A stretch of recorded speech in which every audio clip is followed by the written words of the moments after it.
So I think I'm officially done setting disc golf goals, trying to be a pro disc golfer. And I think it's for good reason, and I actually think it'll help me get to what would be my goals faster. And so we need to talk about that today because 2025 is here. Thanks for watching my channel again in the new year. And with the new year comes some new fun stuff, like this.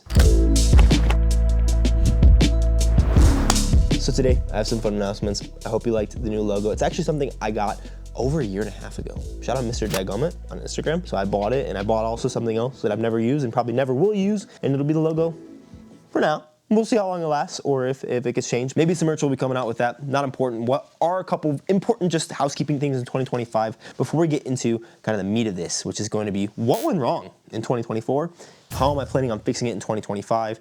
And unfortunately, the first housekeeping thing is I recorded 30 minutes of this video already. So hopefully this video is going to be shorter because I got a trial run. My camera corrupted the file. You can see 29 gigabytes. It's like 30 minutes of footage just gone. So Infinite Disc, baby. Re-upped for 2025. Really excited to be on the team still.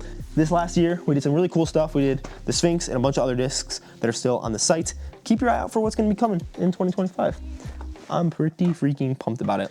Also, a couple more announcements will be coming down the pipeline. So keep your eyes peeled for that, or don't. They'll be here for you at some point, hopefully. That being said, let's get on to what the heck went wrong in 2024. Because last year, I started the year at 988 rated in disc golf. Pretty solid. This year, I'm starting at a 992 rated. So went up 4 points through the course of the year. I dropped down to like 981 at some point, so pretty stoked to be back at 992. But I've been here for about 5 months, and I think it's for a very understandable reason. In 2024, I set some goals for myself. I think I wanted to win at least one more MPO event because I won my first one at the end of 2023. Did not do that. Wanted to be over 1,000 rated. Did not do that. I might have said cashing at a Pro Tour event. Did not do that. I came close a couple times. And I think what ultimately came down to is what I'm needing to change for 2025. Because I think I was insecure and scared in a lot of ways. I really focused on almost not failing rather than succeeding because honestly, there's a lot of insecurity with this channel. If you couldn't tell from my channel before, and hopefully a little less moving forward, I'm very scatterbrained. And I feel like my content got worse, or a little bit less focused. My play didn't get good. I was trying to like keep what I had. And so I was very defensive, I feel like, in a lot of ways. And so I was just trying to not fail, not post a bad video, not play bad disc golf, not like go to a tournament if I didn't think ratings were gonna be good. I was really focused on like not being bad rather than being good or doing the things that would move me forward towards the goals that I have, because I don't really have goals anymore. This could just be a very semantic thing, but I'm really thinking about things more as ideals. In an ideal world for me, if I do the things that I want to do, which we'll talk about here in a second, in an ideal world, I can win a disc golf Pro Tour event. And so like, you could call that a goal, winning a Pro Tour event, getting to the top 32, which would be making the Pro Tour championship. Getting on tour is first before that. Cashing at a Pro Tour event is even before getting a tour card. Winning more MPO tournaments. Like, these are all things that could be seen as goals. But to be honest with you, I more see them as like, this is the ideal life or the ideal world that I will live in if I do the output things that I'm focusing on. I'm much less focused on the outcome this year, like what will happen, more than I am what I can control, which is my output. So for that reason, I don't really call them goals anymore. Like, I don't have a goal to get on tour. You could call it a goal, but instead I'm calling it a commitment to doing specific things, which is what we're gonna be talking about in 2025, because in 2024, I did not have these. I just had like, oh, these are the outcomes that I want, and I'll figure it out along the way. And frankly, that's pretty much always worked for me. I've always been like decently successful at most things that I start, but I've never been able to sustain and like build off of success. I just bounce around from thing to thing and become decently successful at it and then move along because that's what's exciting. But that's not what works in being the top of anything in the world. You can be good at it. Like 992, frankly, I feel like I'm a pretty good disc golfer. I'm a pretty good semi-pro, pretty good local pro. I just am not a professional disc golfer. And I don't think I can be with the same like way that I have been going about and doing it. And so it's gonna require something new for me, which feels scary. And it also feels a little wrong in some ways to not have these big goals of like, this year I want to be 1020 rated. It's really easy for me to just be like, set that as a goal and then just try to find a way to get there, because that's what's worked for me in the past. But I feel like these goals are at a different level, or these ideals is how I'm now thinking about them. Ideally, I'll be 1020 rated by the end of next year. It's not a goal though. Like, if I'm 991 or if I'm 1010, as long as I do the things that I wanna do, maybe we have to reevaluate because they're not progressing. Because I've never done things this way, it does feel wrong. Because I've been successful by doing things in a way that's almost opposite of this, almost antithetical. But well, I'm gonna try this because what I did all of last year did not work. And it seems like the end point that I see is too difficult to do the ways that I've been doing it, especially now that I have to be more focused because I have less time to myself, because now I have a beautiful baby girl. We call her Bogey on the channel. Her real name is not actually Bogey. I made a fake birth certificate, and I got a lot of people who thought I actually named my child Bogey. I guess shame on both of us. And so I have less time just because of that. But I also am trying to become the best person that I can so that I can show her what that looks like and trying to figure that out.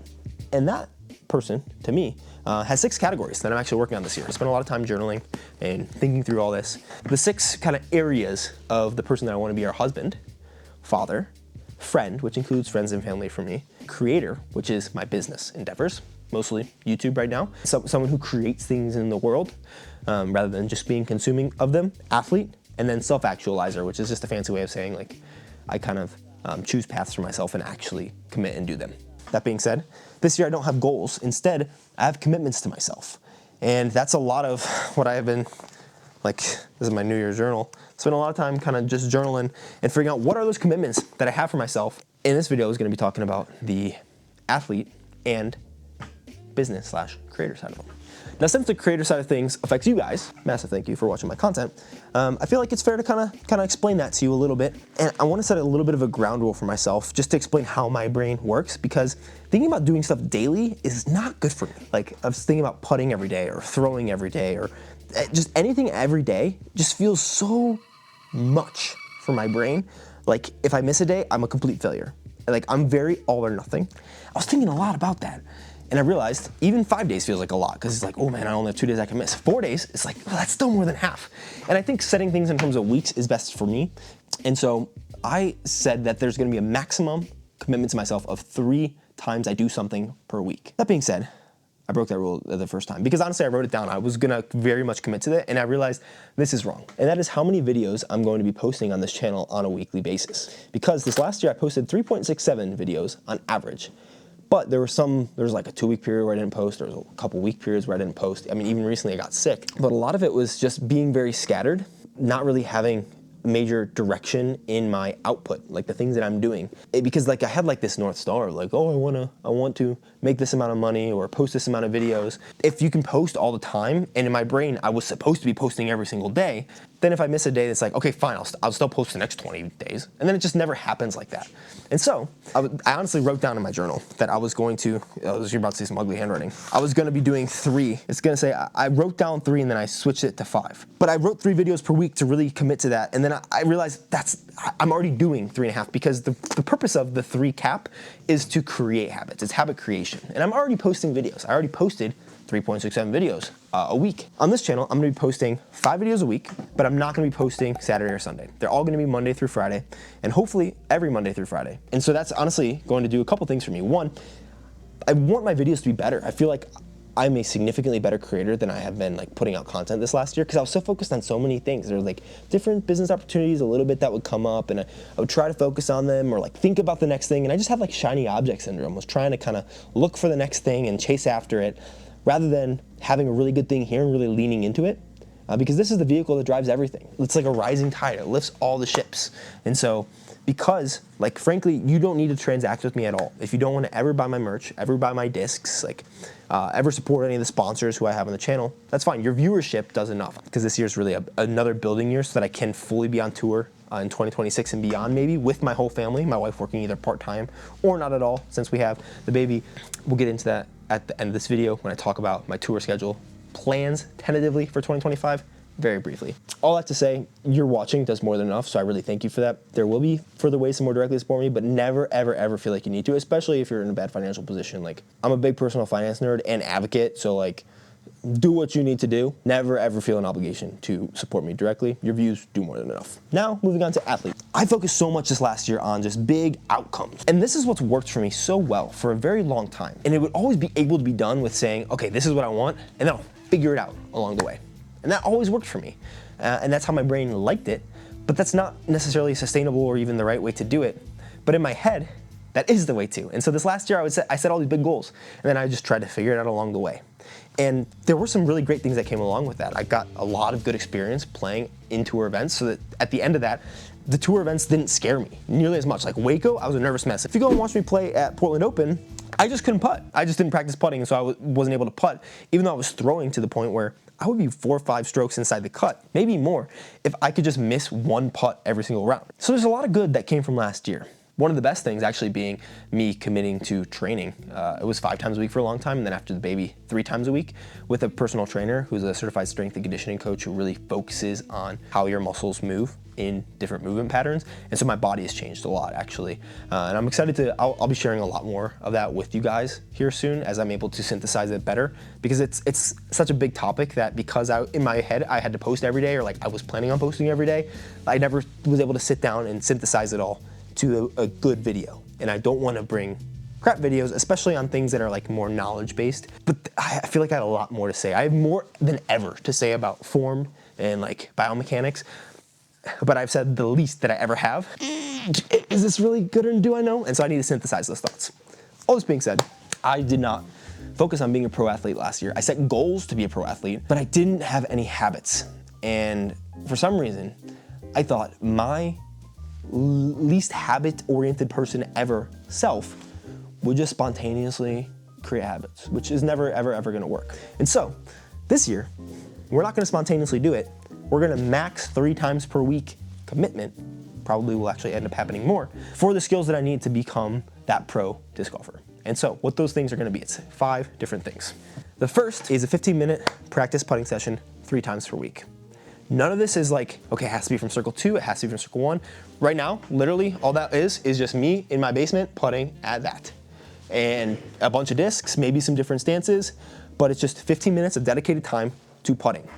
The way that I work is I'll get so freaking bored if I just have to do the same thing over and over again. If my 15-minute sessions were just this every single week, 1, I would get better at putting if I did that 3 times a week. I would be significantly better than I was this last year because it's more repetition anyways. But in sports, you want a lot more variety because when you're putting on the putting green, it's not always the same putt.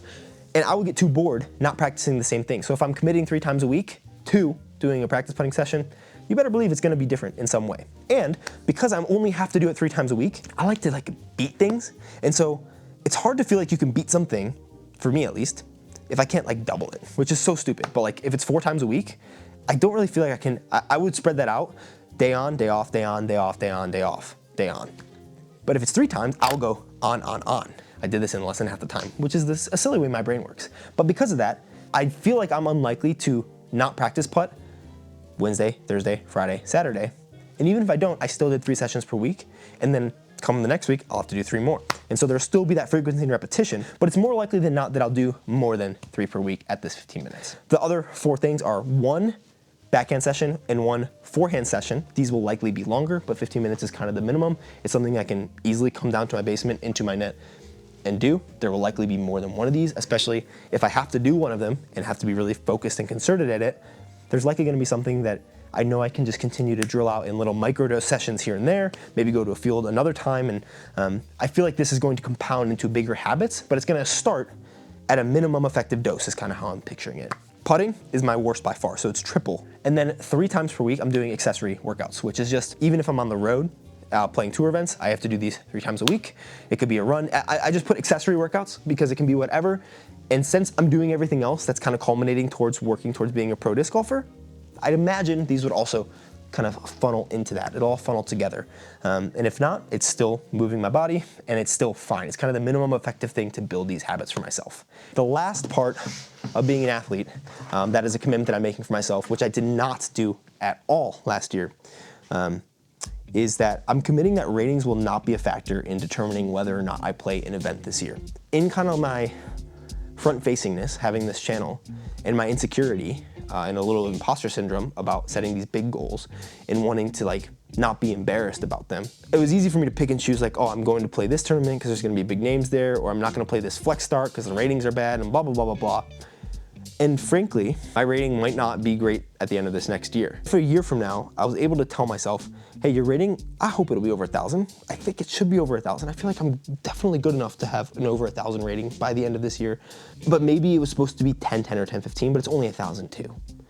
If I look at that, or even if we call it 999 or 998 or 993, if I'm 993 at the end of next year, but I have played 30 events, including flex starts and like 1 rounds and all these things, and gain so much experience learning how to putt in pressure environments and throw in pressure environments, and like that would be a win for me.